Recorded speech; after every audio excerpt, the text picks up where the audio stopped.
Brooksaw Antiques here. Today we have this 1933 Underwood 4-bank vintage portable typewriter. I'm going to show you how to use the functions and make sure they all work. First thing we're going to do is adjust the paper guide. You can adjust it like that, and I like to line it right up with the edge of the platen. And the platen is this main roller that the paper feeds into. And then we'll adjust the margins located back here, and you just push it in and move it wherever you want. This one has a tab in the way, so let's put the tab in the middle. I'll show you how to use those later. You need to move the left margin just like that, and I like to put it right at the beginning. And make sure that the margin doesn't interfere with the paper fingers on each side. As you can see, they go right after and before those two.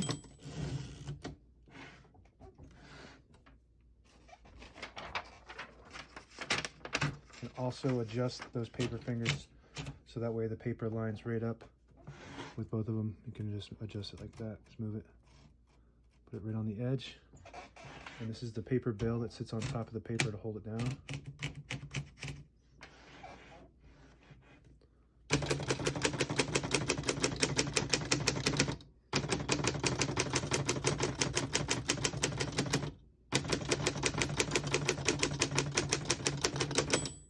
Once you hear the bell, you're at the end of the margin. You hit this line space, gets you back to the beginning and skips 1 or 2.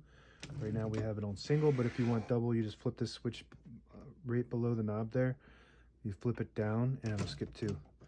Flip it up and it skips 1. We're going to keep it on single for now and finish typing.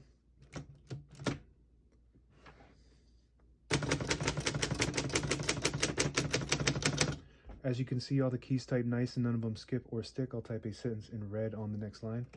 Switch from black to red. You just flip this switch on the right here, right behind that red, or behind the right ribbon spool.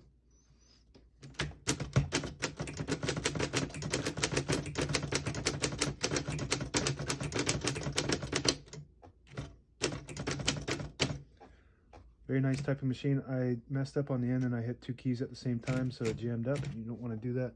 Once you get used to typing, and the print looks really good for how old it is. Once you get used to typing, you'll overcome that. It's not like typing on a computer, so different skill. To pull the page out easy, you just flip this switch on the right side to the front.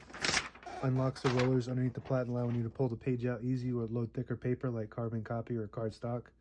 Make sure you flip that back before you load the next page or else it won't load correctly. Backspace on the left side here, that works good. Push that back down. Shift on each side and a shift lock on the left. To clear that, you just hit the shift button again. This is meant to be in a case and the case is missing, so sometimes you might have to lift it up a little bit to get that shift.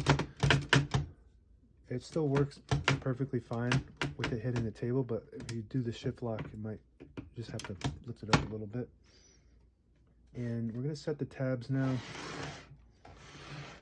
So you can flip this panel to the front, and then these tabs are inserts, and you just put them anywhere on this bar.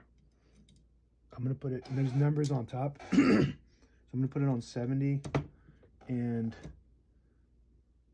40. So it has the spacing numbers and everything. And you just, I'll do it from the back first. You go to the beginning of the margin, and then you hit the tab button, and it'll stop at each one of those inserts. I'll show you from the front. That works good. And if you want to change the ribbon, you can pop these off. You just squeeze, and it pops off from one side. All the brand new ribbons loaded on the left side, so it's pulling to the right. And if you want to switch the direction, there's a little knob here, and you push it to the front, and it'll pull to the left side. If you push it to the back, it pulls to the right side, and that's the way we want it to pull. So we're going to keep it pulling in that direction. Pop these back on.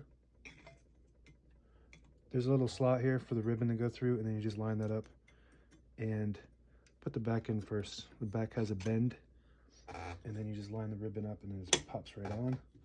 Same concept here. You put it in the back and make sure that ribbon is threaded through that.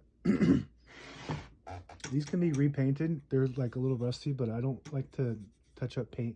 I let the final owner of the typewriter do that most of the time.